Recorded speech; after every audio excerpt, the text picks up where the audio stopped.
Ini. Ya, kurang besar lagi, besar. Tuhan, kurang tambah. Ya, puji Tuhan. Shalom saudara. Kasih Tuhan buat semua kita yang hadir hari ini dapat kesempatan lagi menerima kebenaran firman Tuhan.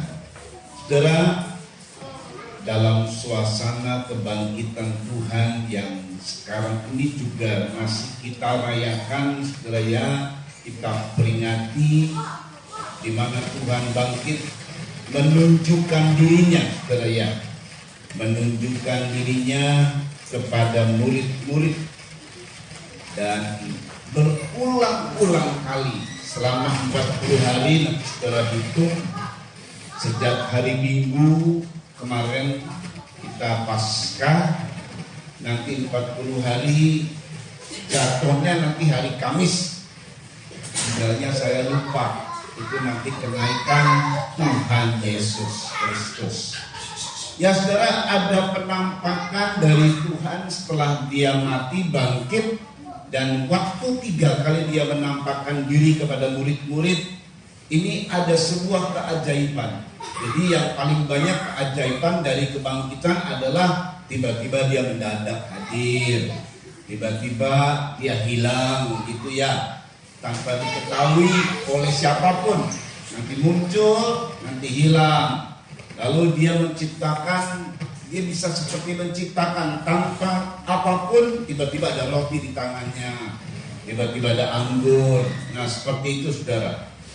Tetapi keajaiban-keajaiban yang dibuat sama Yesus setelah bangkit memang yang paling komplit dalam Injil Yohanes 21 ayat 1-14. Ini komplit. Mungkin masih banyak keajaiban, tetapi kalau ini sengaja ditulis pasti mengandung makna, saudara ya. Ada juga keajaiban-keajaiban. Saya ulang, tetapi kalau ini ditulis, ini pasti mengandung makna. Kita baca dalam Yohanes 21, nanti kita akan membaca ayat 1-14. Membaca ayat 1, saudara jemaat ayat 2 dan seterusnya. Ya. Kita siapkan yuk. Ini mati.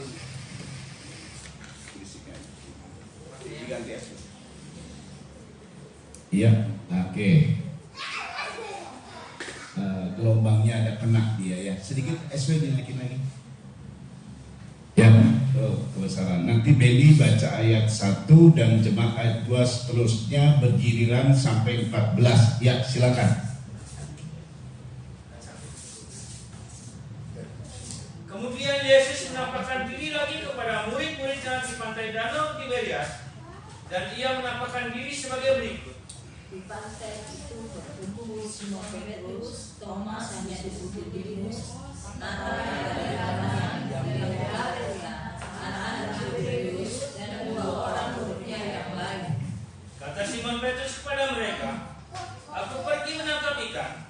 Kata mereka kepadanya, "Kami pergi juga dengan engkau." Mereka berangkat lalu naik ke perahu, tetapi malam itu mereka tidak menangkap apa-apa. Ketika hari Pengajian, Yesus berdiri di pantai, akan tetapi murid-murid tidak tahu bahwa itu adalah Yesus. Kata Yesus kepada mereka, "Hai anak-anak, adakah kamu mempunyai lauk pauk?" Jawab mereka, "Tidak ada." Maka kata Yesus kepada mereka, "Tebarkanlah dalam sebelah kanan perahu, maka akan kamu peroleh." Kalau mereka menebakkannya dan mereka tidak dapat menarik lagi karena mereka. Maka murid yang dikasih Yesus itu berkata kepada Petrus, "Itu Tuhan."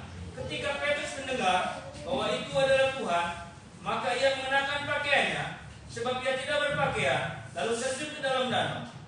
Murid-murid yang lain datang dengan perahu karena mereka tidak jauh dari danau. Hanya mereka saja saja, dan mereka menghadap itu. Ketika mereka tiba di darat, mereka melihat api arang dan di atasnya ikan dan roti. Kata Yesus kepada mereka, "Bawalah beberapa ikan dan beberapa perahu itu."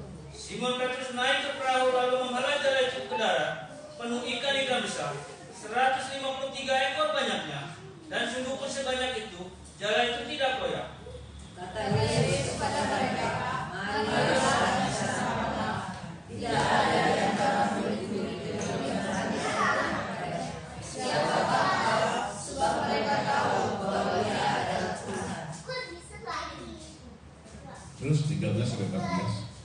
Yesus maju ke depan, mengambil roti dan memberikannya kepada mereka. Demikian juga ikan itu.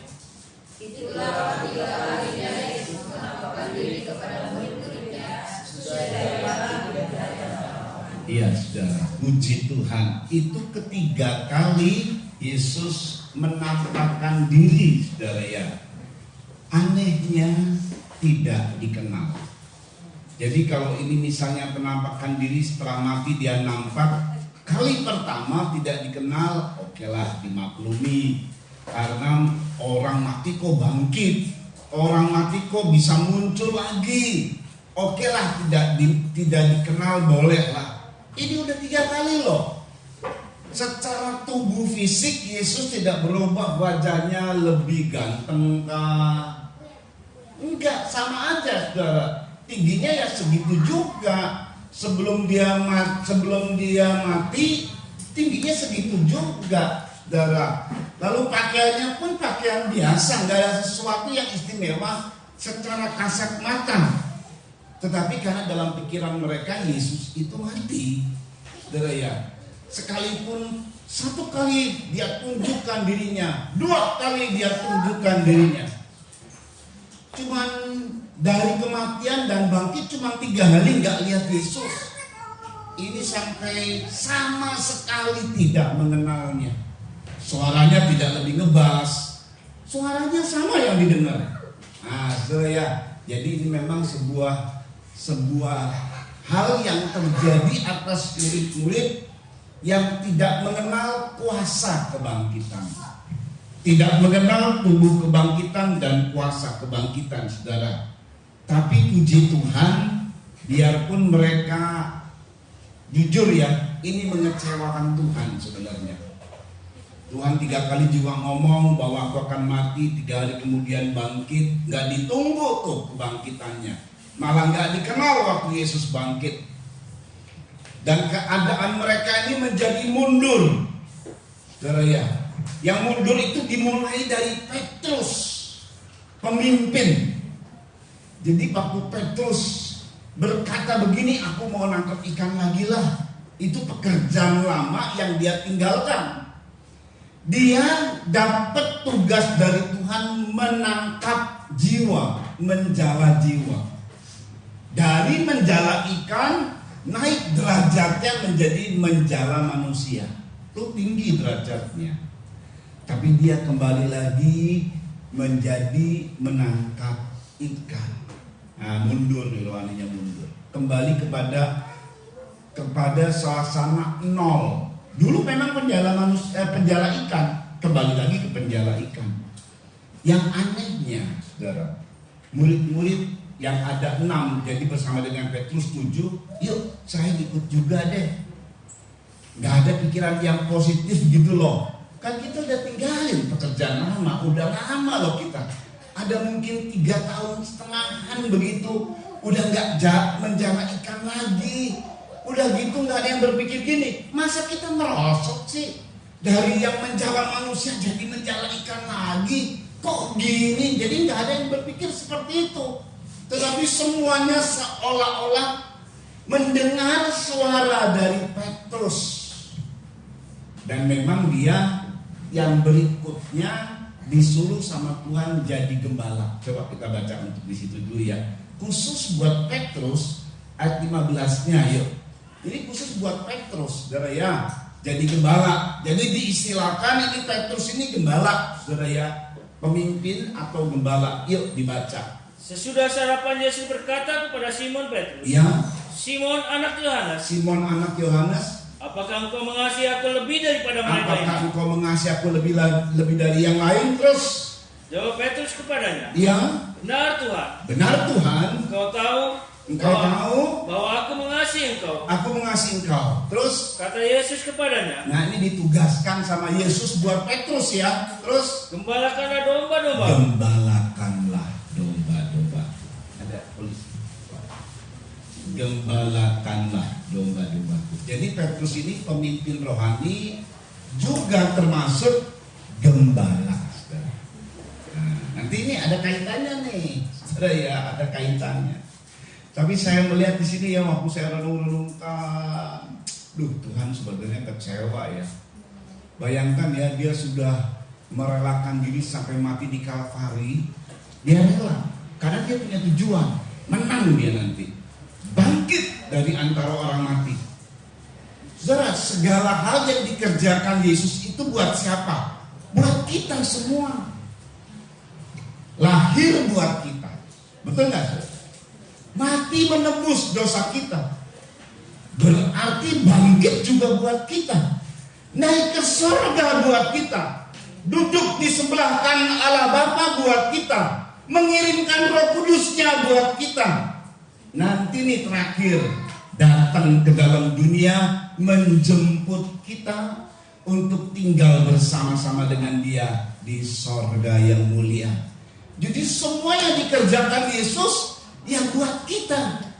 Nah, ini dalam konteks bangkitnya juga buat siapa?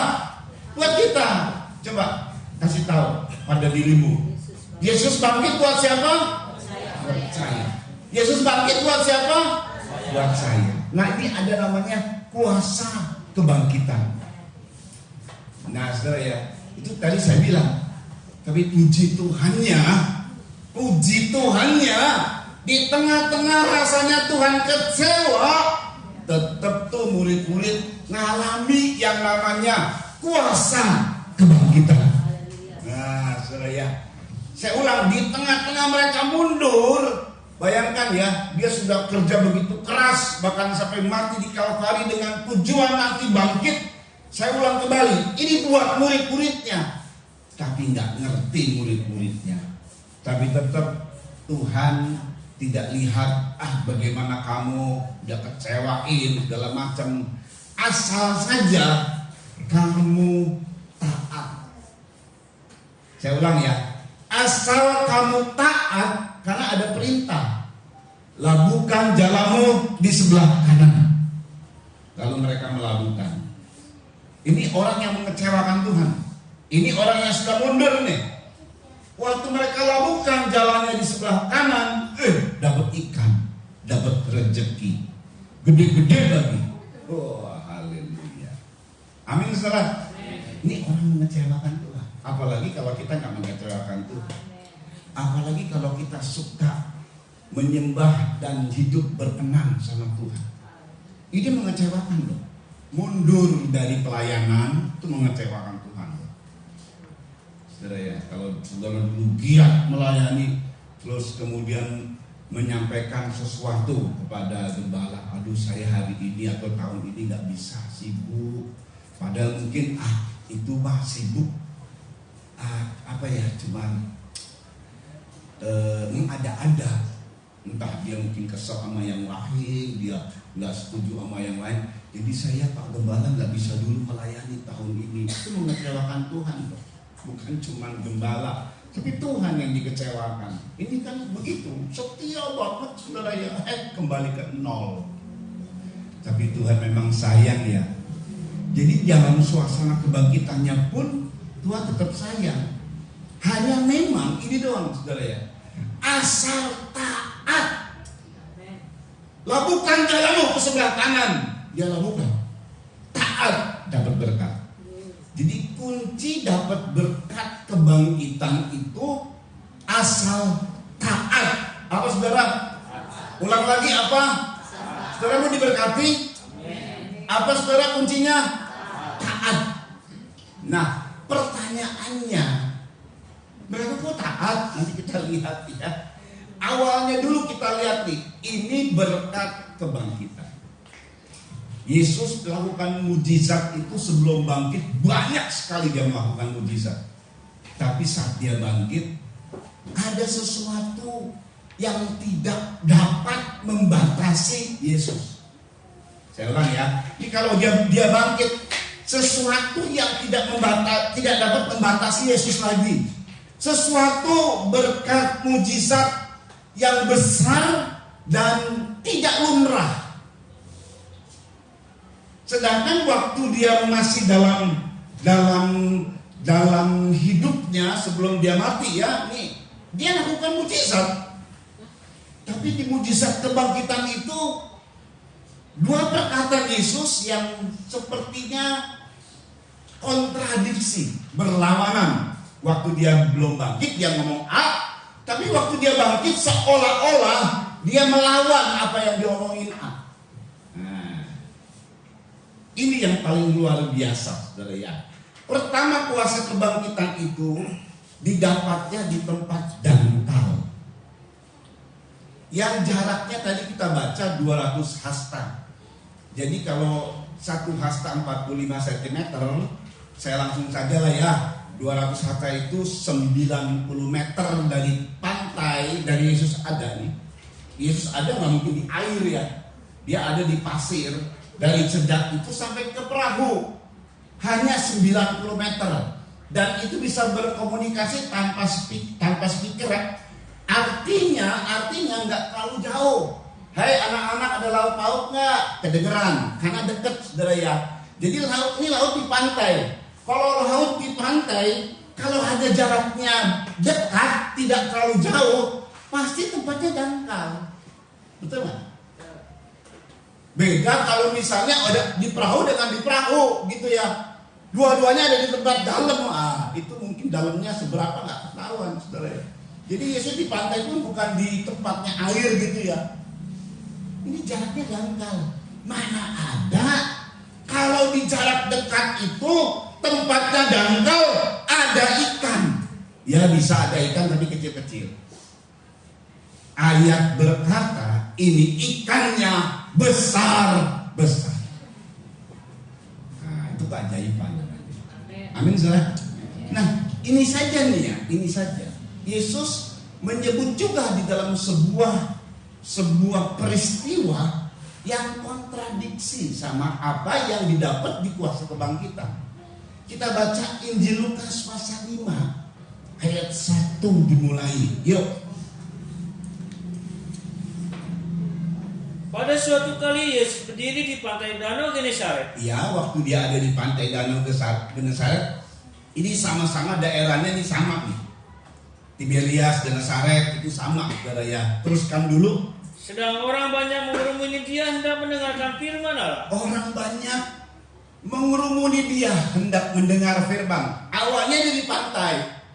Terus Ia melihat dua perahu di tepi pantai. lalu ada dua perahu di tepi pantai. Terus Nelayan-nelayannya telah turun dan sedang membasuh jalannya. nelayannya telah turun dan sedang membasuh jalannya doang, karena nanti ada peristiwa. Terus Ia naik ke dalam salah satu perahu. kebetulan yang dinaiki ini perahu Simon. Nah, saudara ya, Simon Petrus. Ya, Simon ya Petrus. Perahunya Petrus dulu namanya Simon. Terus Yaitu perahu Simon. Ya teruskan. Dan menyuruh dia supaya menolakkan perahunya sedikit jauh dari pantai. Yesus nyuruh tolak sedikit lebih dari sini. Tujuannya supaya dia bisa bicara. Gitu, sedikit lebih jauh. Jadi kalau orang kerumunan banyak dekat-dekat, yang lain nggak bisa lihat Yesus. Kalau dia ada jauh, baru bisa lihat, semua mata memandang Yesus. Nah, dia nggak kayak saya pakai speaker, saudara, yang pakai mixer toa gitu, enggak. Dia bicara dengan lantang. Dia mengajar dengan lantang. Artinya di situ ya nggak terlalu jauh juga, nggak terlalu jauh banget gitu loh. Dia bicara, dia mengajar, dia berkhotbah. Ada berapa banyak orang yang di situ, saudara ya. Terus kan? Lalu ia duduk dan mengajar orang banyak dari atas perahu. Ya. Setelah selesai berbicara dia, terus ia berkata kepada Simon. Dia juga yang berkata kepada Simon, yang tadi dalam Yohanes 21 tadi ya, Simon Petrus itu, saudara ya. Terus bertolaklah ke tempat yang dalam. Dan tebarkanlah jalamu untuk menangkap ikan. Jadi kalau kamu mau dapat ikan, maka jangan di sini, ke tempat yang dalam. Ini perkataan siapa? Yesus. Sedangkan pada saat mereka ini yang di Yohanes 21, mereka itu sedang mengarah ke pantai karena nggak dapat apa-apa. Ada jarak 90 meter. Itu jarak Yesus untuk khotbah lah kira-kira. Pada saat dia selesai khotbah, dia nyuruh mereka ke tempat yang dalam. Bukan di sini. Dapat ikannya bukan di sini, di tempat yang dalam. Tapi dalam kuasa kebangkitan, di situ saja, nggak usah ke tempat yang dalam. Dapat ikan kok. Gitu. Ini keajaiban yang nomor satu nih. Hebat kan? Hebat kan saudara? Ikannya pun bukan kecil, gede-gede. Sedangkan waktu mereka ke tempat yang dalam, ini ungkapan Petrus. Yuk dibaca lagi selanjutnya, Lukas. Simon menjawab, Iya, Guru, Guru, telah sepanjang malam kami bekerja keras. sepanjang malam kami bekerja keras. Nanti kalau guru yang dimaksud tempat yang dalam itu udah, itu nggak tuh jam 2 dini hari kah, jam 11 malam kah, itu yang dimaksud dengan guru. Udah sebenarnya kami ke sono, nggak dapat apa-apa. Terus Dan kami tidak menangkap apa-apa. seekor pun nggak dapat. Itu hari sial, saudara. Hari sial. Seekor pun tidak dapat. Aduh. Saya nggak tahu entah nanti ada ombak kah segala macam, tidak diceritakan nih. Yang pasti nggak dapat apa-apa. Kerjanya bukan ringan. Di laut itu kerjanya ngeri loh, saudara. Semalam-malaman.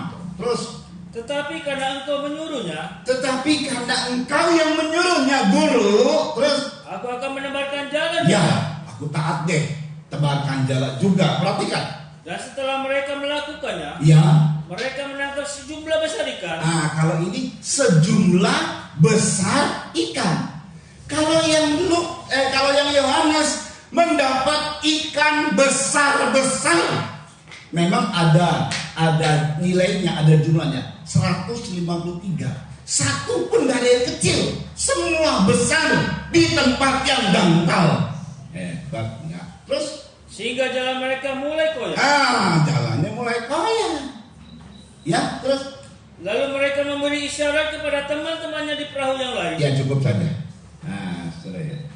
Sedangkan ini saja dalam kuasa kebangkitan ada kontradiksi dari apa yang dikatakan. Sebelum dia bangkit, lumrahnya, wajarnya, biarpun nanti ada mujizat tuh. Ya, kalau kamu menangkap ikan ke tempat yang dalam. Tapi semalam kami nggak dapat toh. Udah pasti kami ke situ juga. Tapi di malam itu kami nggak dapat. Tapi karena perintah guru, ya sudah kami lakukan. Dapat ikan. Mujizat ya. Amin saudara. Tapi ini hebat lagi mujizatnya di dalam kuasa kebangkitan. Gak perlu ke tempat yang dalam. Di tempat engkau ada, tebarkan jalan. Lakukan jalan. Nah, ini namanya kuasa penciptaan, saudara. Mencipta dari apa yang tidak ada menjadi ada. Itu boleh dikatakan kalau sulap itu main trik. Ada yang hilang lalu muncul lagi. Itu nggak punya trik dari sulap. Bukan benar-benar. Tapi kalau Yesus ini benar. Karena dia kuasanya sejak bangkit tidak dibatasi oleh aturan-aturan dunia, tidak dibatasi oleh hal-hal yang lumrah, tidak dibatasi oleh apapun juga. Ini pertama dari sesuatu yang bisa dia cipta. Apa itu? Ikan. Ikan dia bisa cipta. Betul nggak saudara? Sedangkan langit bumi dengan segala macam jenis ikan, ada ikan paus, ada ikan lumba-lumba, nggak tahu ini ikan apa yang didapat ya. Katanya sih ikan nila besar. Ya saya nggak tahu nih nanti yang didapat yang pada kebangkitan karena tidak ditulis di situ ya. Tapi yang pasti besar-besar ikan dia bisa cipta. Tetapi nanti yang hebatnya lagi, pada saat dia bangkit dari antara orang mati, mujizat yang tidak lumrah adalah jala. Jala itu buatan siapa? Manusia. Jala itu buatan manusia, di mana ya yang namanya buatan manusia mah pasti ada kekurangannya lah. Jala yang disiapkan mereka itu tidak untuk menampung ikan besar. Tetapi ayat berkata, kalau ikan besar tenaganya besar sudah. Injil Lukas jala mulai koyak. Tapi Injil Yohanes dalam kuasa kebangkitan, sekalipun ikan itu besar, jalanya tidak koyak. Jala itu buatan siapa? Manusia. Sarananya tidak koyak. Jadi gini, kalau ikan Tuhan cipta, ya iyalah Tuhan pencipta. Tapi ini loh, saya punya kendaraan misalnya sebagai sarana. Saya punya alat-alat sebagai sarana dari penunjang untuk pekerjaan saya. Ini alat-alat ini sampai dijamak oleh Tuhan kira-kira begitu sehingga tidak rusak. Wow, nah ini keajaiban dari kebangkitan yang saya bilang tidak lumrah. Yang saya bilang tidak umum. Ini benar-benar di luar batas kemampuan manusia, di luar batas jangkauan manusia sehebat apapun. Hebat ini saudara ya. Jadi pertama adalah di mana di tempat dangkal pun, kalau tempat dangkal nggak perlulah. Kalau misalnya sebuah bisnis saudara ya, tempat dangkal itu ada di situ, diam aja di situ. Artinya, aduh Tuhan, saya punya modal cuma sedikit, diam saja di situ. Akan ada berkat, akan ada dapat rezeki yang besar-besar. Nggak perlu cari-cari. Nah gitu loh. Kalau yang tadi, ayo kalau mau nangkap ikan, kalau yang belum mati saudara ya, belum bangkit, kalau mau nangkap ikan ke tempat yang dalam. Nah itu perlu modal besar. Tambah modal dong ke tempat dalam. Sebab tempat dalam itu nggak bisa perahu-perahu kecil, mungkin mesti perahu besar. Nggak bisa. Jadi kalau tempat dalam itu resikonya besar, saudara. Semakin perdagangan di tempat lautan luas, semakin besar resiko yang dihadapi. Memang sih, kalau mau dapat ikan gede-gede, ya di tempat yang dalam. Makanya siapa tuh yang pernah mencetuskan sesuatu dari istri saya kan ini di tengah ini kan dekat pantai, saudara. Jadi kita suka beli ikan di mana? Di pantai ya betul? Molino apa di mana? Nah, Molino saudara ya. Jadi kalau nanti ada nelayan-nelayan yang turun, jangan dihargai yang murah ikannya, apalagi ikan-ikan yang gede-gede saudara ya. Kenapa? Tolong hargai kami. Berhari-hari kami ada di laut. Taruhannya nyawa kami untuk dapat ikan. Nah, kayak gitulah kira-kira saudara ya. Memang taruhannya nyawa loh. Itu nelayan-nelayan taruhannya nyawa loh. Kadang-kadang kita di pelelangan nawarnya anjlok gitu ya. Aduh, itu nyawa mereka loh. Nggak main-main mereka. Bener juga ya. Karena bisa berhari-hari di tengah lautan, ada badai segala macam, belum dapat ya sampai dapat. Begitu udah dapat, lalu ke darat, tiba-tiba, Bang, 100.000 aja ya. Waduh, 100.000, 50.000 ya, waduh. Pantes kalau mereka ya tambahin lah, jangan terlalu murah lah. Pantes, karena itu harganya nyawa. Semakin jauh ke sana, semakin mengerikan, semakin resikonya banyak, modalnya banyak juga. Mazmur pasal, ada ungkapan dalam Mazmur tentang ini saudara ya, tentang nangkep ikan. 103. Coba kita lihat Mazmur 103, nanti kita akan dapat berkatnya nih. Ya saudara ya, Mazmur 103. Oh bukan 103. Bentar ya. 107. Oh 107. Mazmur 107. Iya, 107. Ayo. Ayatnya untuk ada laut dan kapal-kapal. Ya, ini dia. Mazmur 107. Bentar ya, ada orang yang sakit hati, lalu kemudian ada orang, ayat 23. Oh ya, ayat 23. Mazmur 107 ayat 23. Yuk. Ada orang-orang yang mengarungi laut dengan kapal-kapal. Iya. Yang melakukan perdagangan di lautan luas. Perdagangan, nah ini bicara perahu atau kapal, ini bicara dagang, saudara. Putar duit. Semakin putar duitnya dengan dapat untung gede, modalnya mesti lebih gede. Itu wajar. Kalau kami nangkep ikan ke tempat dalam, itu waktu Yesus belum bangkit tuh ya. Dia sendiri yang ngomong, saudara. Terus Mereka melihat pekerjaan-pekerjaan Tuhan Iya. dan perbuatan-perbuatannya yang ajaib di tempat yang dalam. Iya, kalau mau dapat ikan gede-gede ya di tempat yang dalam, nggak mungkin di dangkal saudara. Terus, Ia berfirman, tapi ini resikonya. Terus, maka dibangkitkannya angin badai yang meninggikan gelombang-gelombang. aduh, tiba-tiba angin badai dibangkitkannya dan kemudian tinggi ya gelombangnya. Nanti anjlok kan gelombang begitu saudara. Kalau ada badai kuat, ya istilahnya kalau dagang harga tinggi, besoknya udah banyak stok anjlok harganya, rugi deh. Udah dipikirin wah, udah jual semua, lusa tinggi lagi. Waduh, kenapa kemarin saya jual? Kayak begitu pusing. Nah ini kayak gini nih. Yuk. Mereka naik sampai ke langit Iya. dan turun ke samudra raya. Terus Jiwa mereka hancur karena celaka. jiwa mereka hancur gara-gara itu semua. Terus Mereka pusing dan terhuyung-huyung seperti orang mabuk iya saudara ya. dan Terus, kehilangan akal. iya, itu kalau perdagangan harga lagi nggak menentu, aduh pusing 7 keliling. Ya cukup saja. Setiap orang yang dagang begitu. Kebetulan di hari-hari ini harga naik-naik semua dan tidak menentu. Betul ya? Betul Pak Singa ya? Yang dagang mana yang dagang spare part, wakeng ya cincang dagang spare part, aduh pusing. Itu ngebanderol harga bisa berkali-kali. Mau ditinggiin takut nggak laku, mau direndahin rugi. Ya memang kalau tempat yang dalam begitu. Tapi kalau udah puasa kebangkitan begini saudara. Tenang saja di situ, pakai saja apa yang ada padamu.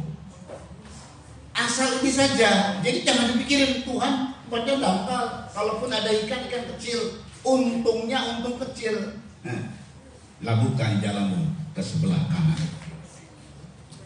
Begitu dilabuhkan, wow, 153 ekor ikan besar.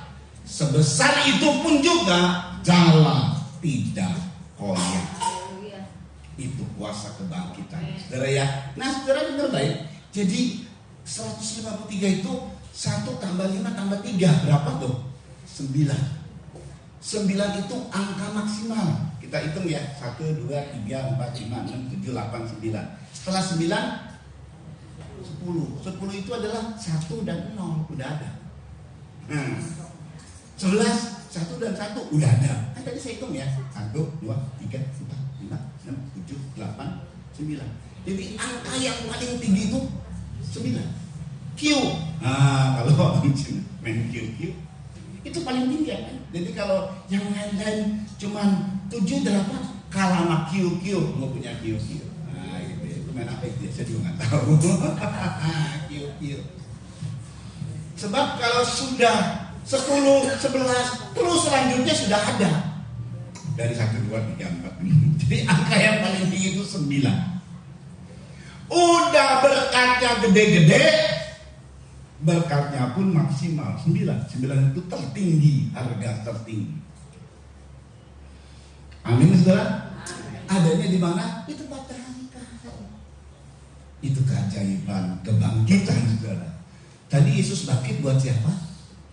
Buat kita. Kuasa kebangkitannya buat kita. Jala tidak koyak. Jadi gini saudara, dengan jala yang tidak koyak itu berarti kita dapat sepenuhnya. Kadang-kadang jujur ya, kadang-kadang kita banyak menabur, sedikit menuai. Kadang-kadang duitnya gede tapi bolos kemana-mana. Kayak lubang-lubang yang bolong, kayak pundi atau dompet yang bolong. Saudara pernah nggak punya kantong tapi bolong? Duit masuk kantong, tapi kantongnya lupa itu kantong yang bolong, lalu berjalan. Waduh, duit kita bolos. Wah, tertinggal, kececer, saudara ya. Oh, siapa yang ketemuin duit kita nggak akan kembaliin lagi itu, saudara ya.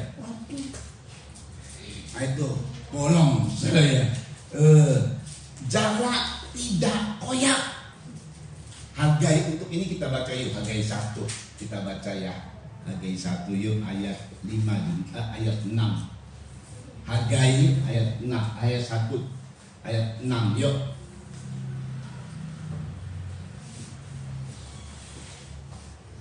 Kamu menabur banyak, Kamu menabur banyak, tetapi membawa pulang hasil sedikit. tetapi membawa pulang hasil sedikit.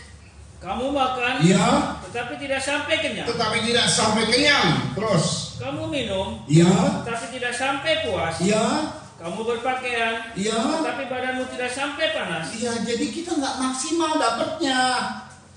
Orderannya banyak, bayar order juga banyak. Tapi begitu kita nikmati, dapat duit nih. Tiba-tiba ada yang kena musibah, ada yang sakit. Dia mesti pulang. Ini saya pernah alami. Saya pernah. Nanti saya mau cerita yang gampang saja. Sekalian buat, oh iya kita kelayanan juga. Iya dibaca terus. Dan orang yang bekerja untuk upah, Kalau ada orang yang bekerja untuk upah, ia bekerja untuk upah yang ditaruh dalam pundi-pundi yang berlobang. ia bekerja untuk upah, dapat upah, tapi taruhnya di pundi-pundi atau di kantong yang bolong, yang berlubang. Kita lompat saja ayat 9.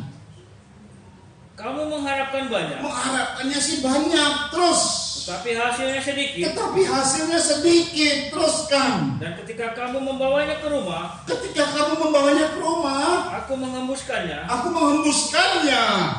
Oleh karena apa? Iya, oleh karena apa? Demikianlah firman Tuhan semesta alam. Perhatikan. Oleh karena rumahku yang tetap menjadi tenun Tuhan. Oleh karena rumah rohanimu, rumahku itu rumah Tuhan. Rumah Tuhan itu apa? Tubuh jasmani kita ini. Ini rumahnya Tuhan.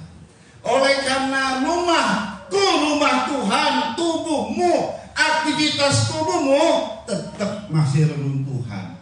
Jadi kita itu nggak pernah bangun rumah rohani. Dari dulu dan sekarang sama saja pemarah. Nah itu kan nggak bangun rumah rohani. Dari dulu sama saja saya wataknya keras. Kalau udah watak keras nggak bisa dirubah. Siapa bilang? Justru Tuhan hadir bisa merubah kita sampai ke watak-watak. Oh. Jangan bilang saya nggak bisa dirubah. Itu berarti saudara melawan Tuhan itu. Oh Tuhan datang untuk merubah kita kok. Dari yang berdosa menjadi suci, dari yang jahat jadi baik, itu Tuhan tuh yang kerja. Amin. Terus, Sedang kamu masing-masing sibuk dengan urusan rumah. sedang kalau soal urusan rumah sendiri masih sibuk. Waduh, ini belum ada ini, mesti beli. Wah, kejar. Apalagi yang ini saudara ya. Wah, yang selalu mengejar hal-hal yang nanti buat kebanggaan dirinya. Rumahnya mesti diisi dengan apa segala macam.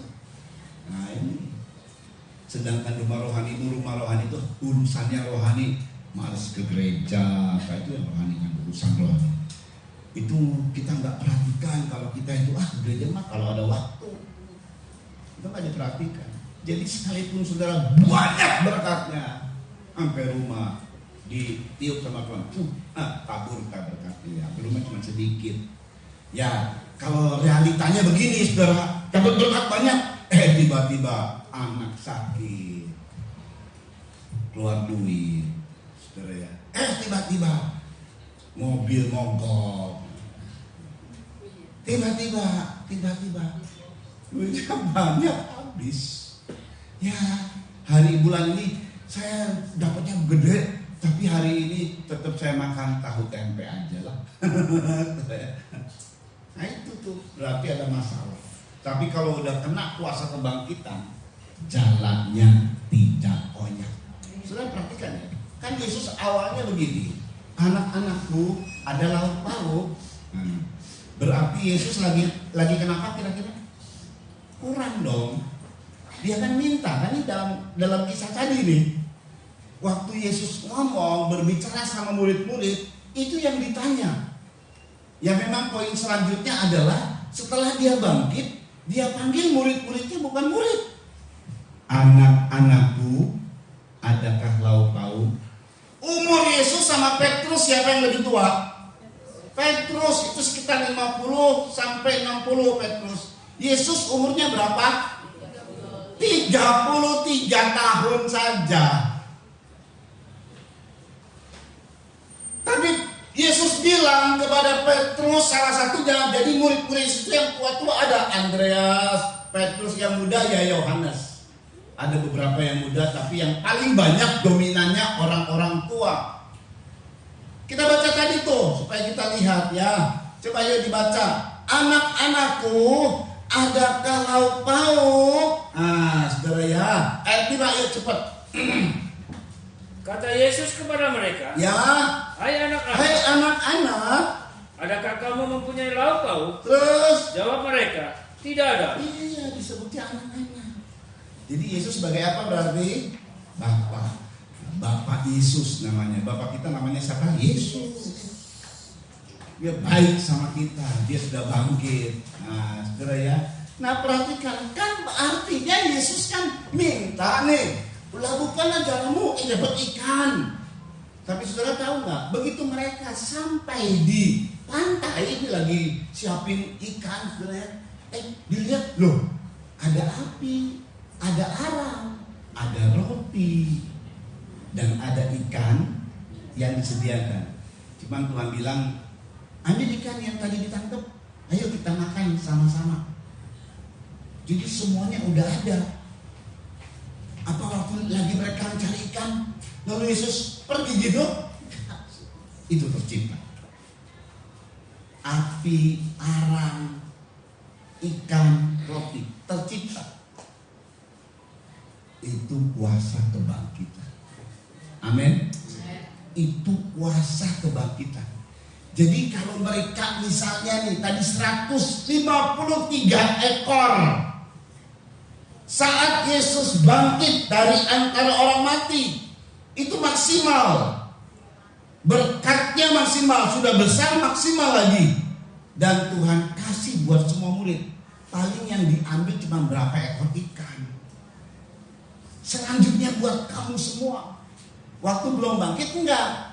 Waktu dapat mereka kumpulin, terus Yesus bilang, aku jadikan kamu penjala manusia. Ditinggalin tuh berkat yang didapat, walaupun itu adalah mukjizat, jalannya koyak, lalu ada 2 kapal juga dipenuhi, sampai di darat Tuhan bilang gini, aku akan jadikan kamu penjala manusia. Ditinggalin sama Petrus yang berkat tadi.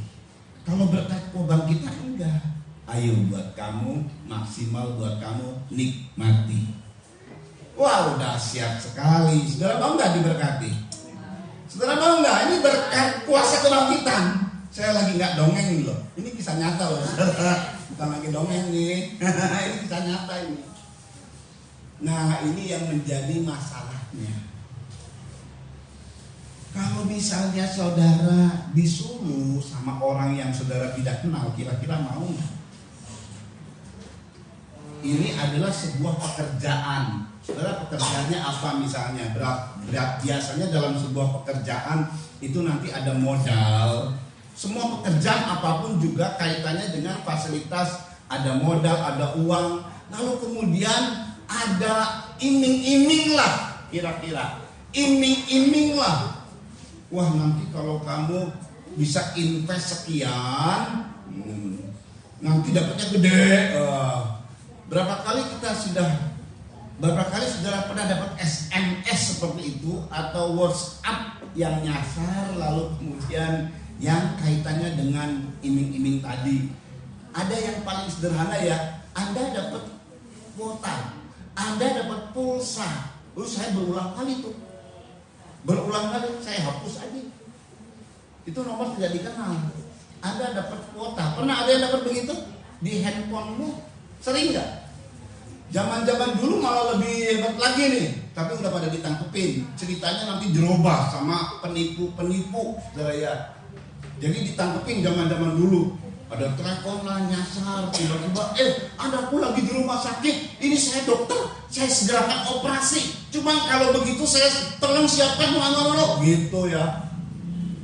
Itu yang ngancem, saudara. Banyak sekarang ini macam-macam segala hal. Nah, saya pernah tapi nggak ketipu. Ini pernah, oh dapat mobil berapa ya, mami? Kita dapat apa tadi waktu itu? Avanza kalau nggak salah. Senang aku dapat Avanza, dapat hadiah dari Avanza nih. Zamannya masih SMS. Oh iya, jadi kita ikutin kan, karena hadiah apa gitu. Oh iya, lalu kemudian nanti mesti transfer jadi sebagai administrasi dan lain sebagainya. 2 juta atau berapa begitu kan ya. Sudah mulai ragu-ragu. Tapi itu banyak orang begitu. Nanti saya kenalkan dengan sini. Ya, dikenalin lagi dengan sini. Itu masih mending ya. Saya dapat dari luar negeri pakai bahasa Inggris, saya juga bisa pakai bahasa Inggris. Bank ini aja mau. Ya saya ikuti coba. Diikuti. Begitu disuruh bayar taksnya atau pajaknya, udah mulai ngaco. Ya kalau mau ngasih mah ngasih aja. Kami ini dari dia ini pangkat mayor, lalu kemudian sedang ada di Afghanistan atau di mana begitu ya. Lalu kami menemukan satu peti ada harta. Lalu kemudian di situ, sampai terus saya ikuti, saya coba ikuti. Banknya ada dari bank mana segala macam. Pakai bahasa Inggris telepon, sengaja telepon. Saya telepon dan ditanggapi pakai bahasa Inggris. Tuh, sering diiming-iming. Apakah mau dilakukan? Nggak akan dilakukan. Betul nggak kalau kita disuruh oleh orang yang tidak kita kenal, kira-kira dilakukan? Nggak. Yang lucunya, mereka tidak mengenal Yesus. Lakukan jalanmu ke sebelah kanan. Kita baca ulang di sini ya. Anak-anak ada lauk pauk. Perhatikan ya, ayat 4 dulu dimulai. Tadi Yohanes 21. Nah ini nanti menarik nih. Ini apa yang jadi pemicu? Yuk. Ketika hari mulai siang, Yesus berdiri di pantai. Ya. Akan tetapi murid-murid itu tidak tahu. Akan tetapi murid-murid tidak mengenal itu Yesus, tidak mengenal orang itu. Itu Yesus, tapi mereka tidak mengenal orang itu. Terus Bahwa itu adalah Yesus. iya, bahwa itu adalah Yesus. Kalau mereka mengenal, oke. Nah kita baca tadi ya Injil Lukas pasal 5, kita ulang kembali di Injil Lukas pasal 5 tadi, di ayat waktu Petrus ngomong gini. Ya, kita baca Injil Lukas pasal 5. Petrus menyatakan, karena keduanya ini sama suasananya, telah kerja keras semalam-malaman, udah capek, lapar, kecewa, segala macam lagi, mundur lagi ya, segala macam dah. Sama ini juga begitu. Waktu dipinjam perahunya, terus Tuhan bilang, ayo kalau mau nangkap ikan ke tempat yang dalam. Ayat 5, Lukas 5 ayat 5. Simon menjawab, Guru. Dia panggil Yesus Guru. Jadi dia kenal. Guru, ya. Telah sepanjang malam kami bekerja keras. Kami tuh telah sepanjang malam bekerja keras. Terus. Dan kami tidak menangkap apa-apa. Dan inilah realitanya, kami tidak menangkap apa-apa biarpun sudah kerja keras. Terus. Tetapi karena engkau menyuruhnya. Tetapi karena engkau yang menyuruhnya dan aku kenal engkau sebagai apa? Guru. Terus. Aku akan menebarkan jalaku juga. Aku akan menebarkan jalaku juga. Itu lain kisahnya. Biarpun ada masalah, kerja keras sepanjang malam. Awalnya Petrus tidak kenal Yesus memang. Yesus datang pinjam perahu Petrus, lalu dia khotbah. Waktu dia ngajar, Petrus dengerin. Dia kenal ini guru ini. Dia kenal ini adalah utusan Tuhan. Biarpun sepanjang malam kami kerja keras, tapi karena engkau yang menyuruh, karena engkau guru yang menyuruh, kami akan lakukan dan akhirnya dapat berkat.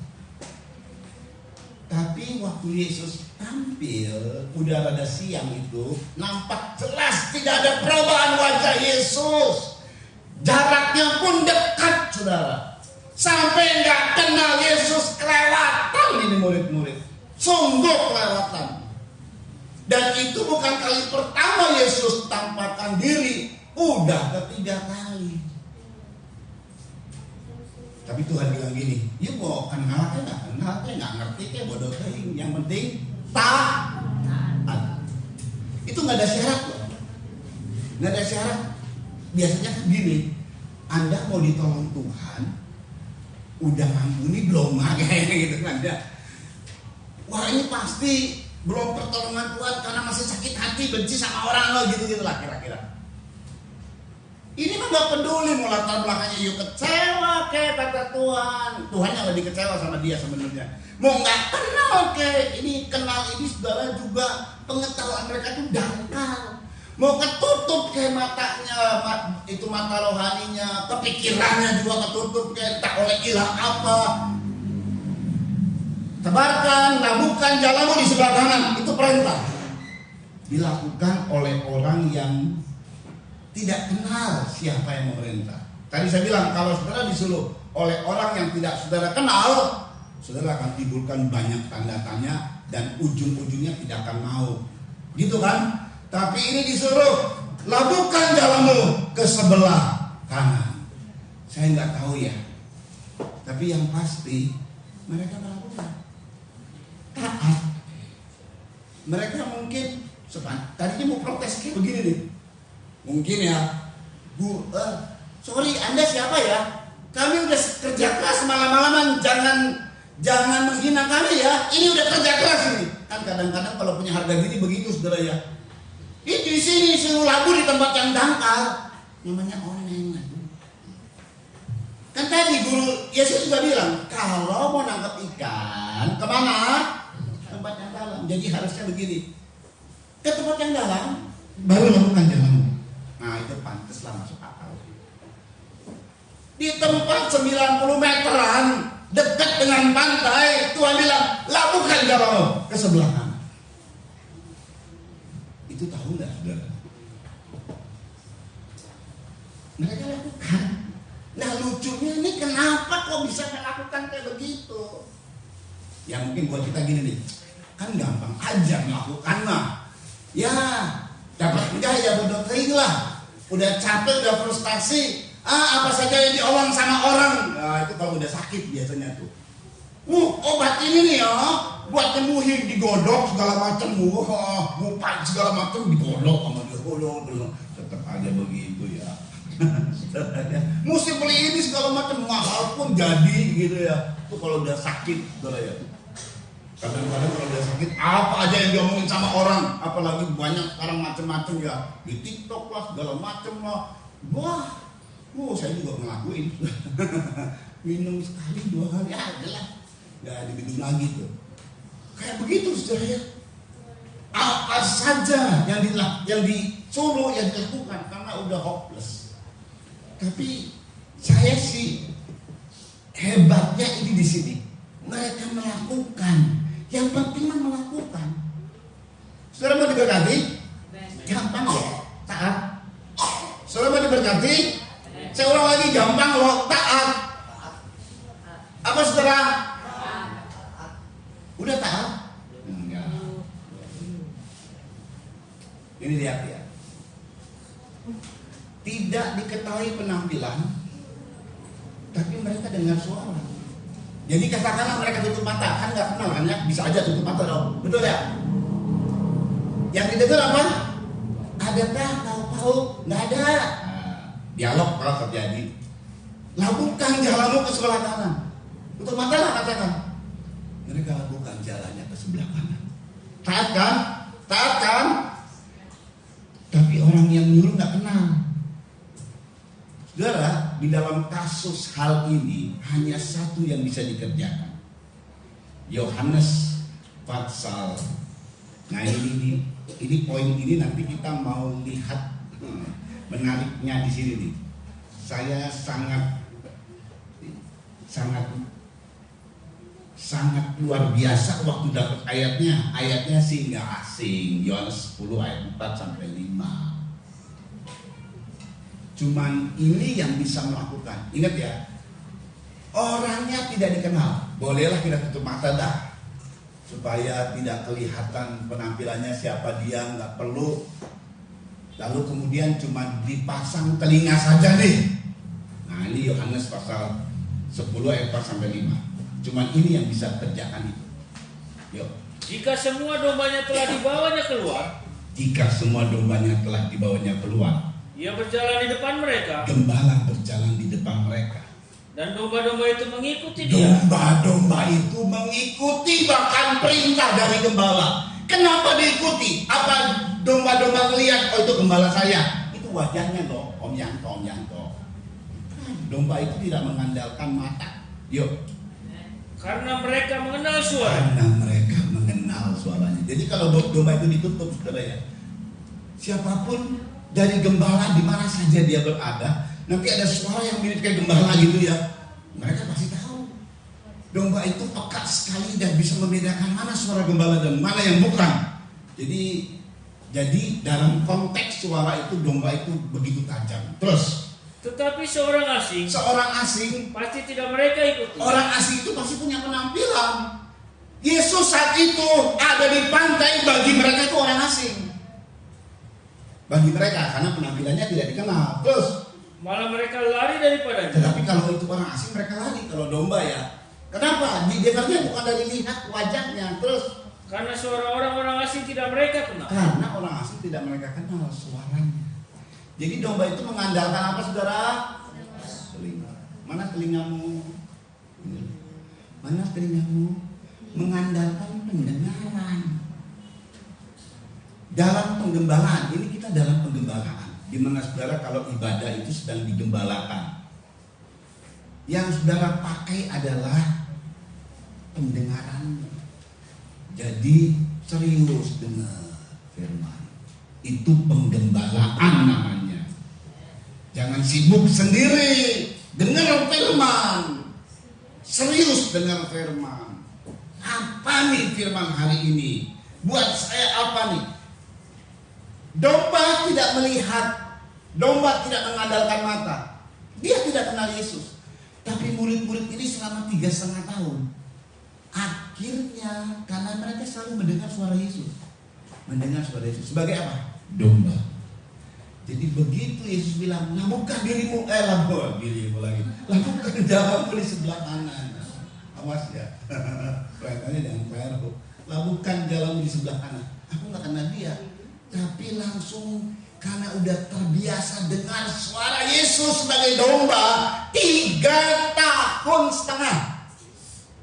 3 tahun setengah hari-hari dengan Yesus khotbah, hari-hari dengan Yesus berfirman. Itu udah langsung menjadi nyatu dalam dirinya. Biarpun mereka jujur. Aduh, aku gak ngerti banyak tentang Tuhan, apalagi kuasa kebangkitan. Aku nih jiwa baru, masih orang baru. Aku belum tahu paham banyak firman Tuhan. Bodoh teing, kata Tuhan. Asal kamu menjadi domba yang setia. Aku ini orang bodoh, kalau disuruh ini dan itu susah. Tapi kalau saudara mendengar suara Tuhan, itu jadi domba terbiasa dengan suara Tuhan.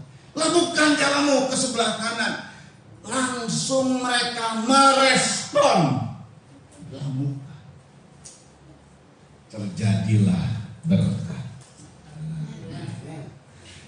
Dapatlah kuasa kebangkitan. Oh haleluya, saudara ya. Saudara nih dengar baik nih. Sebenarnya gembala kita siapa? Bukan saya. Gembala saudara adalah suara Tuhan, suara firman. Perhatikan tadi ya, ini Petrus sebagai gembala. Tadi kan ditugaskannya sebagai gembala. Ada 6 orang yang ikut bersamanya. Waktu Petrus bilang, dia bersuara, aku mau nangkap ikan. Orang-orang ini, ya aku ikut. Gembala manusia yang lagi kecewa. Itu pernah terjadi tuh murid-muridnya. Tapi pada saat ada gembala murni, di mana mereka tidak kenal tentang kuasa kebangkitan. Aduh, bingung lah kalau dikasih teori apa. Aduh, saya ini orang baru di gereja, pengetahuan saya mungkin dangkal. Nggak penting. Asal kau dalam penggembalaan. Nah, penggembalaan ini butuh kesetiaan.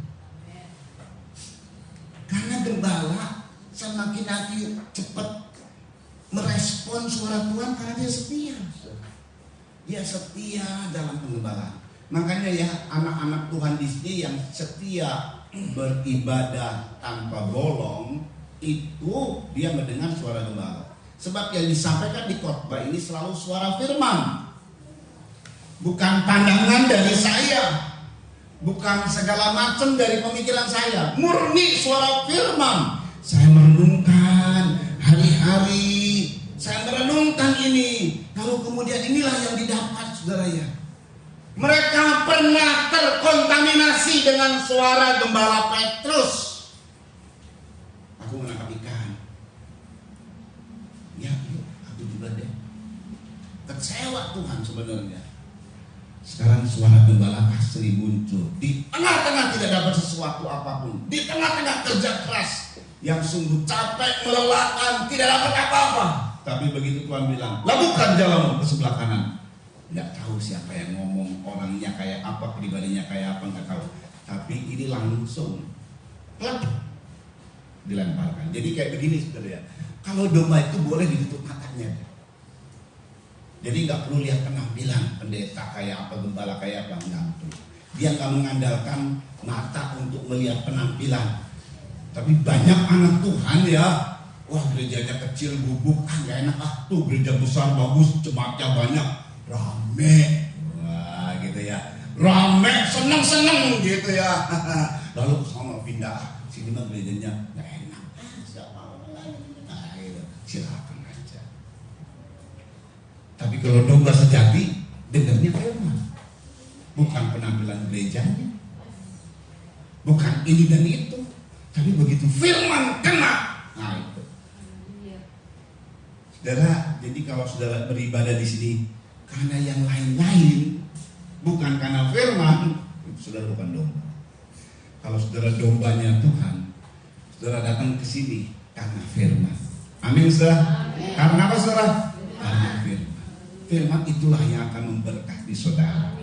Firman itulah yang akan mengerjakan keajaiban-keajaiban, kuasa kebangkitan. Ini luar biasa ya.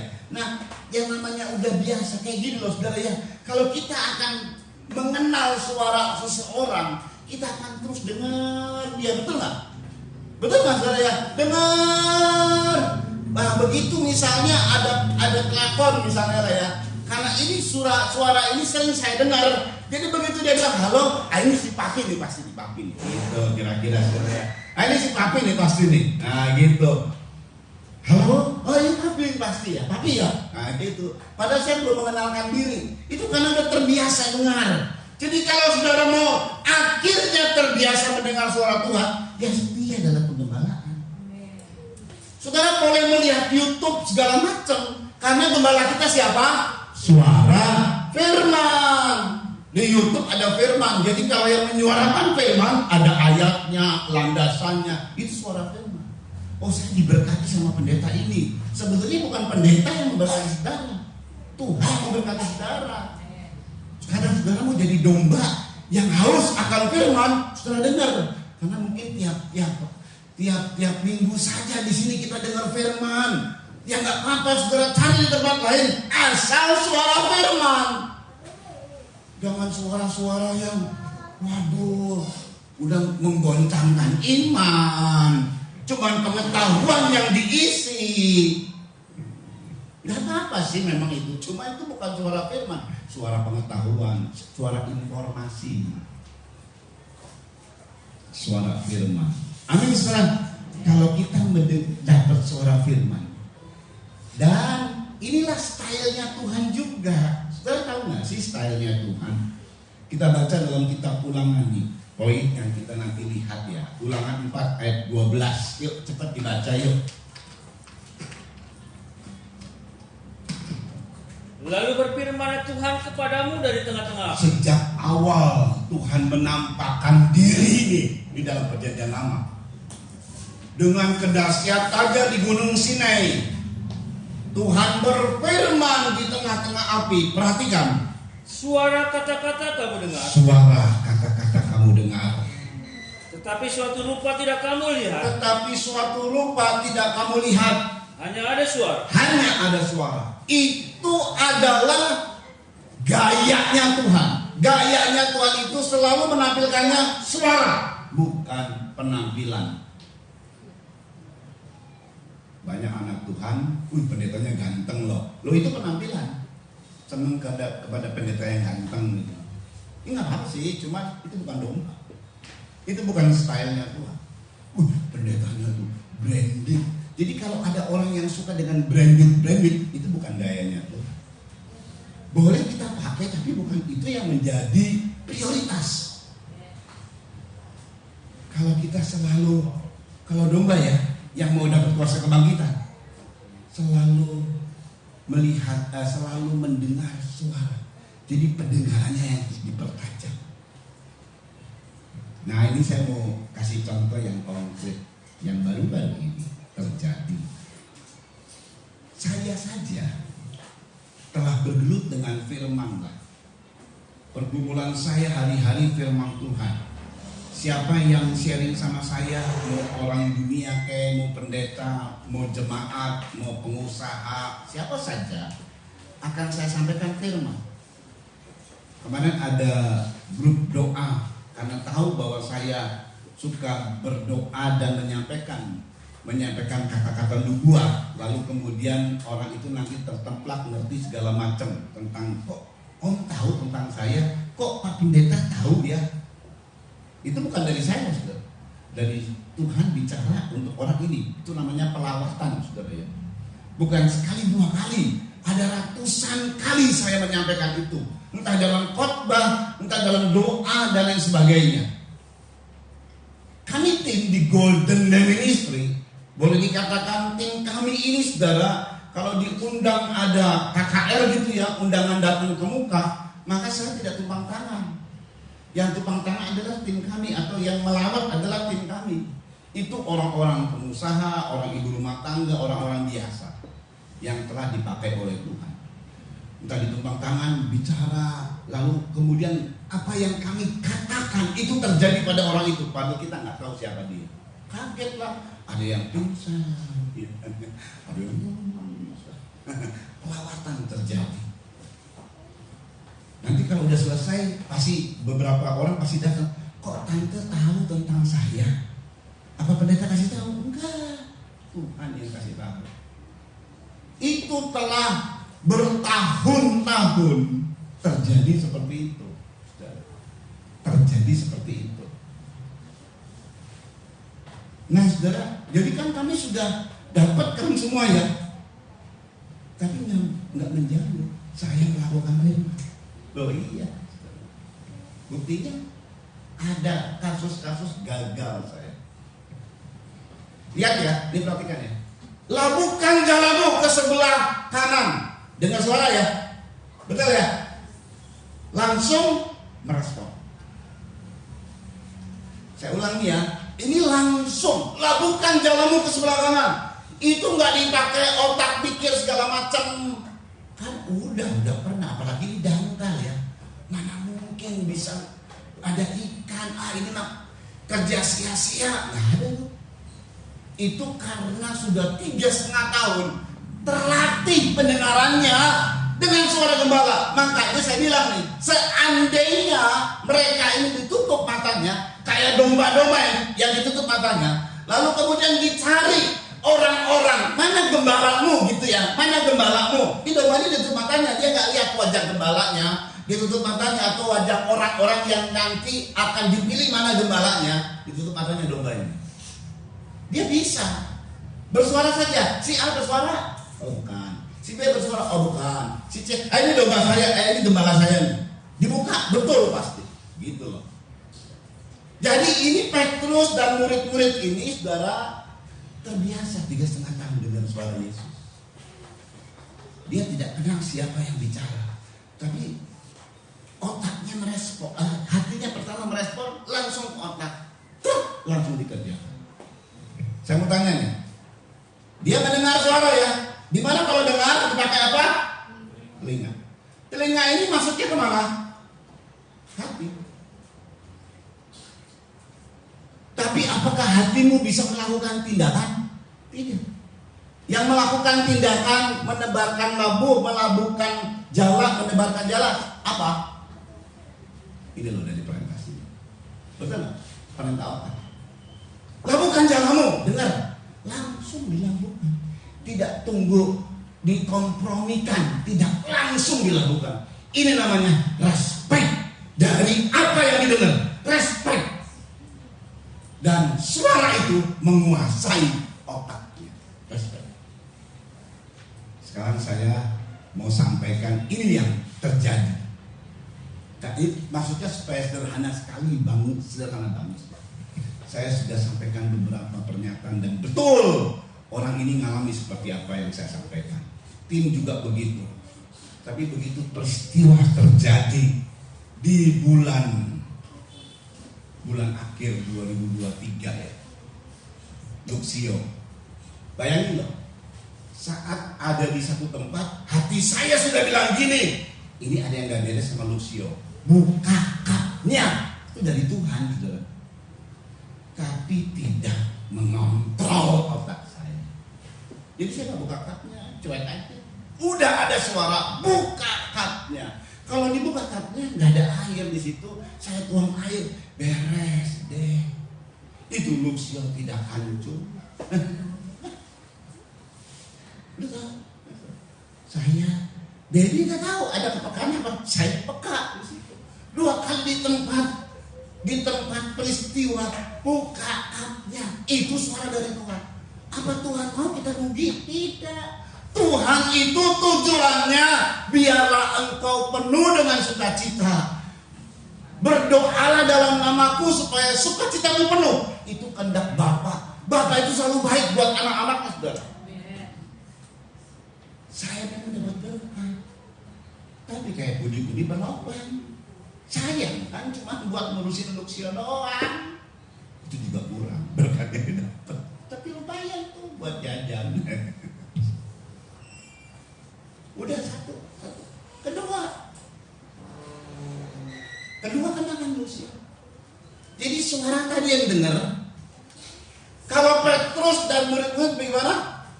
Langsung direspon, langsung. Saya enggak. Berapa banyak saudara bilang gini? Iya ya, pantesan saya tadi gak enak hatinya, tapi udah kecelakaan.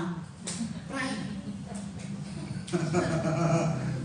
Pantesan keluar dari rumah tuh gak enak hatinya, tapi diterusin dubluk, nabrak. Ya luka-luka lumayan kan. Harusnya gak luka-luka. Ngerti gak saudara? Kita gak marah. Kita kurang terlatih. Karena kita banyak latihannya. Ya nanti hobinya yang dilatih. Baca komiknya yang dilatih. Nonton TikToknya yang dilatih. Itu yang terlatih. Tapi soal suara gembala yang kita dengar. Dengar sih dengar. Cuma gak terlatih. Akhirnya banyak kerugian-kerugian yang terjadi. Ya ada kerugian-kerugian. Tuhan tolong sih memang. Begitu saudara punya masalah juga Tuhan tolong. Gak pernah Tuhan tinggalkan kita, betul gak? Gak pernah. Di tengah-tengah masalah Tuhan tolong.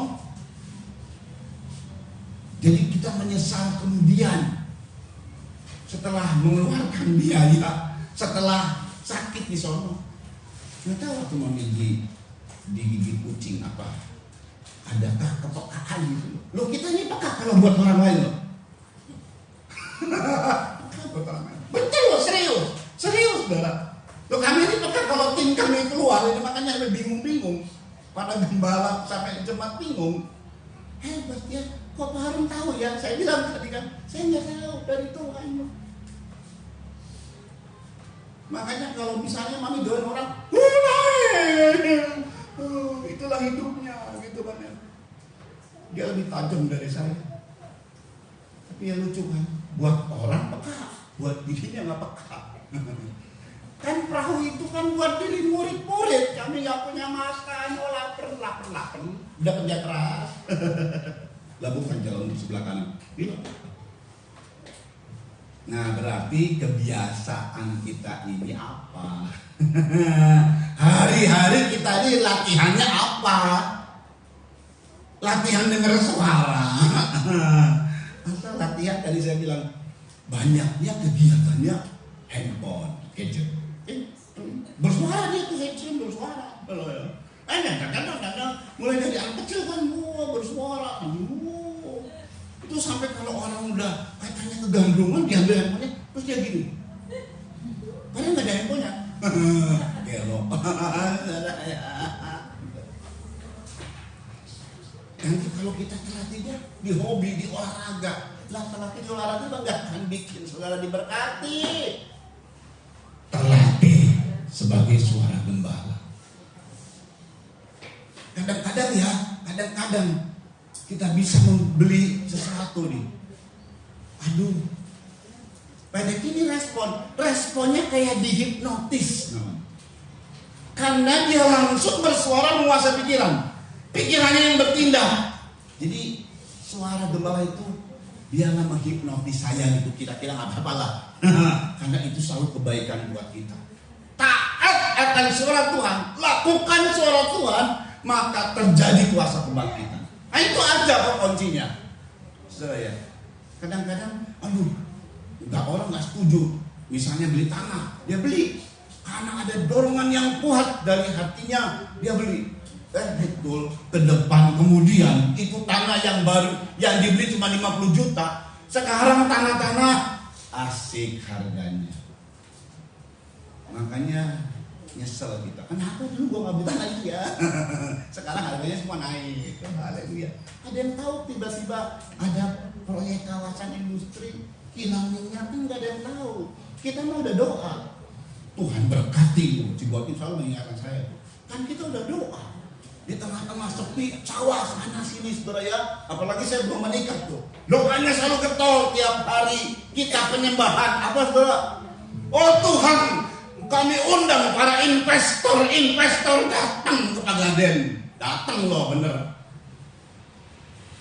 Memberkati Pagaden. Betul kami berkati. Ada kilang minyak. Coba datang ke Subang. Oh ada Patimban di Subang. Ini Pagaden tanah yang dulu cuma sekian juta, sekarang udah pasti bilangnya M. Dapat berapa duit kita tuh kalau yang kemarin udah ngumpulin miliaran saudara. Sekarang nih udah nilainya udah asik deh. Ini istri saya pernah coba adik tuh invest di sini, beli aja tanah. Wah kalau udah dibeli kan lumayan ya. Tapi sekarang ya digigit dulu. Nah kedepannya ini loh, Tuhan cuma ngasih tahu gini, saudaramu nggak ngerti bukan nggak ngerti firman, belum banyak pengalaman lah soal firman, belum dalami banget ya. Aduh Pak, apalagi kalau pakai bahasa asing, aduh bingung saya. Udah, saya mau orang desa. Nah, gitu ya. Saya mau orang biasa, nggak peduli. Tuhan bilang nggak peduli.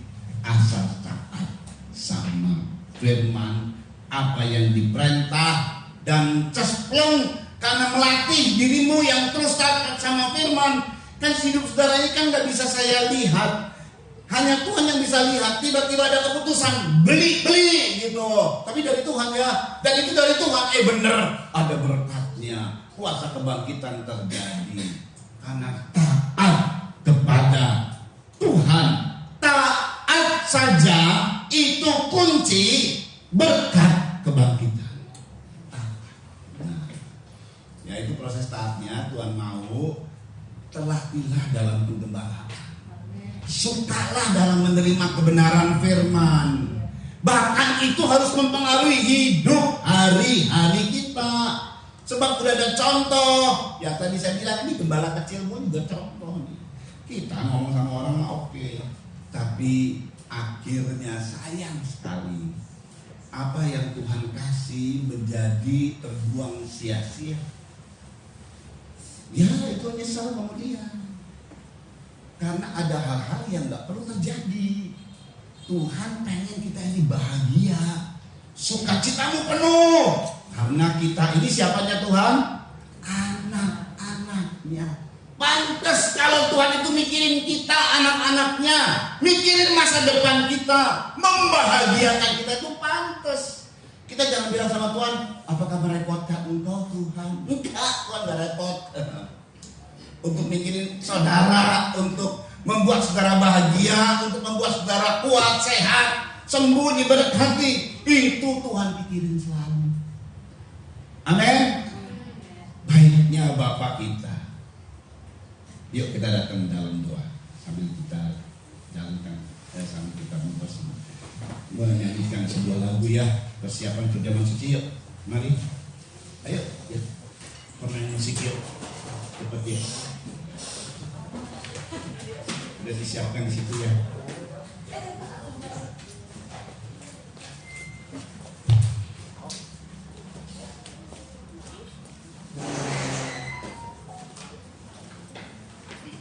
Bapak yang baik, kami bawa kepadamu tubuh dan darahmu. Lewat perjamuan suci kami bisa bersekutu dengan tubuh dan darah.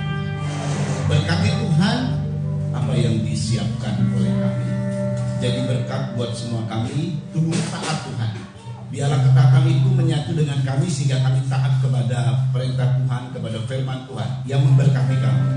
Karena taat adalah kunci berkat kebangkitan. Kami terima dengan bersyukur akan tubuh dan darahmu di perjamuan suci ini. Dalam nama Yesus Kristus. Haleluya. Mari bangkit tubuh dan darah. Aku mengasihi Engkau Yesus. Amin. Dengan segenap hatiku. Amin. Aku mengasihi. Aku mengasihi.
Yesus pada malam waktu ia diserahkan mengambil roti, dan sesudah itu ia mengucap syukur atasnya. Ia memecah-mecahkannya dan berkata, inilah tubuhku yang diserahkan bagi kamu, perbuatlah ini menjadi peringatan akan aku. Bukankah roti yang kita pecah-pecahkan adalah persekutuan dengan tubuh Kristus? Amin. Sekarang makanlah tubuh Kristus dengan percaya dalam nama Tuhan Yesus Kristus.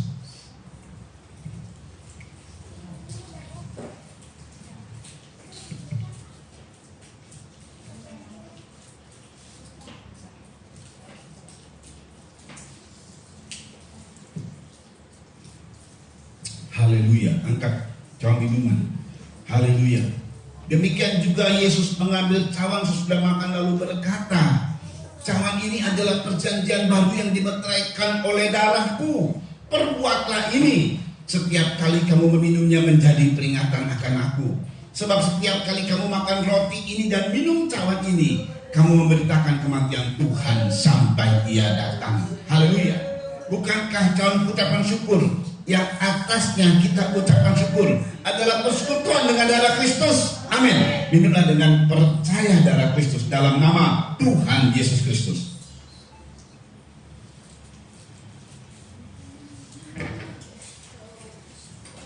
Oh haleluya.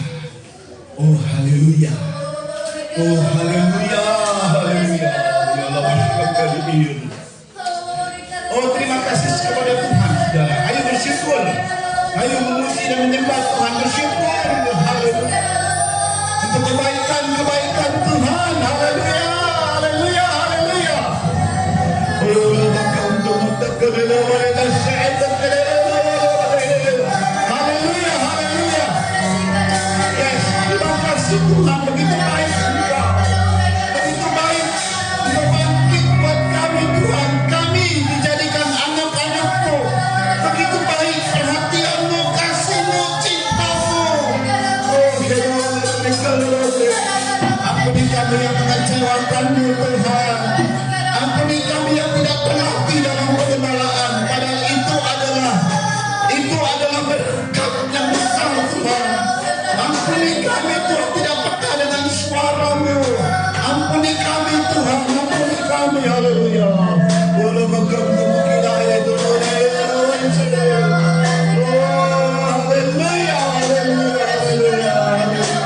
Yes. Terima kasih Bapa yang baik. Kau berkati semua yang hadir. Kau berkati Tuhan fasilitator kami.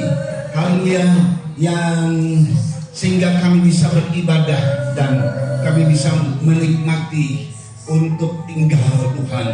Kau berkati Tuhan semua jemaat Tuhan dengan korban-korban yang disampaikan, baik korban perpuluhan dan korban-korban lain. Berkati Tuhan Yesus untuk masyarakat Pegaden, Kecamatan Pegaden, Kabupaten Jawa Barat, Kabupaten Subang, Provinsi Jawa Barat, dengan segala hal yang dikerjakan Tuhan. Tuhan tolong dan semuanya mendatangkan berkat bagi daerah kami Tuhan dengan kehadiran kami. Di mana kami ada, jadi berkat, jadi terang, jadi garam dunia. Terpujilah nama Yesus Kristus. Kau juga Tuhan berkati tanah air kami yang tercinta Indonesia, dengan presiden dan wakil presiden kami yang masih bertugas sampai akhir tugasnya. Terus beri hikmat, kekuatan dan berkat-Mu mengalir atas Pak Jokowi dan Pak Maruf. Amin. Bersama dengan para menteri yang ada, Tuhan juga tolong untuk keputusan MK, biarlah keputusan yang dari Tuhan juga, dan yang sudah terpilih sebagai presiden wakil presiden, terus Tuhan diberkati untuk sehat kuat dan bisa melaksanakan pemerintahan dengan baik. Nama Tuhan dipermuliakan. Juga berkati Tuhan KPK, TNI, Polri dan beberapa badan intelijen mereka yang bergerak di bidang hukum untuk bisa membongkar kasus-kasus besar, gembong-gembong narkoba, mafia, perdagangan manusia, organ-organ manusia. Tuhan tolong, haleluya, sehingga semua terbongkar, haleluya, karena kejahatan ini begitu kejam dan keji Tuhan dari perdagangan manusia. Haleluya, kami mohon belas kasihan-Mu untuk rakyat Indonesia ini, haleluya, sehingga semua terbongkar dan dihukum sesuai dengan hukum yang berlaku. Kalau mereka mempermainkan hukum, kami mohon Tuhan Kau bertindak dengan hukum-Mu yang adil. Haleluya, supaya nama Tuhan ditakuti di bumi Indonesia ini. Terima kasih. Dan juga Tuhan yang sedang pulang mudik, Tuhan tolong, ada banyak jutaan baik menaik kendaraan umum, haleluya, kapal laut, kereta, juga bus, dan juga haleluya pesawat, di mana saja rakyat Indonesia yang menyiapkan berpesta, haleluya, untuk Idul Fitri. Mari Tuhan liburan holiday ini Tuhan, supaya sampai di tempat-tempat tujuan dengan selamat. Dan berkati Tuhan semua yang aparat yang bertugas sehingga mereka dapat kekuatan kesehatan bertugas dengan baik, supaya semua dari rakyat Indonesia bisa bersukacita di kampung halamannya, juga termasuk di arus balik. Tuhan tolong sertai mereka. Demikian pula juga Tuhan, kalau di antara kami yang mau liburan juga Tuhan sampaikan dengan selamat di tempat-tempat tujuan, dan kaum keluarga kami juga, sehingga semuanya bersukacita karena kami punya Bapa yang amat sangat baik. Terpujilah nama Yesus Kristus. Terima kasih Tuhan Yesus Kristus. Dan sebentar kalau kami kembali ke rumah kami masing sampaikan dengan selamat Tuhan. Kami akan doakan, kami menerima berkat dari Tuhan. Saudara-saudara dikasih oleh Tuhan, terimalah anugerah cinta kasih sayang dari Bapa yang sungguh sangat mengasihimu, kasih karunia lewat kuasa pendamaian Tuhan Kristus, serta pimpinan kekuatan kuasa Roh Kudus menjadi milikmu saudara-saudara dari sekarang ini sampai Tuhan Yesus datang kali yang kedua, bahkan sampai selama-lamanya. Dalam nama Tuhan Yesus Kristus, mempelai pria sorga dan imam besar yang kami puja-puji selalu, kami alaskan doa ini. Haleluya.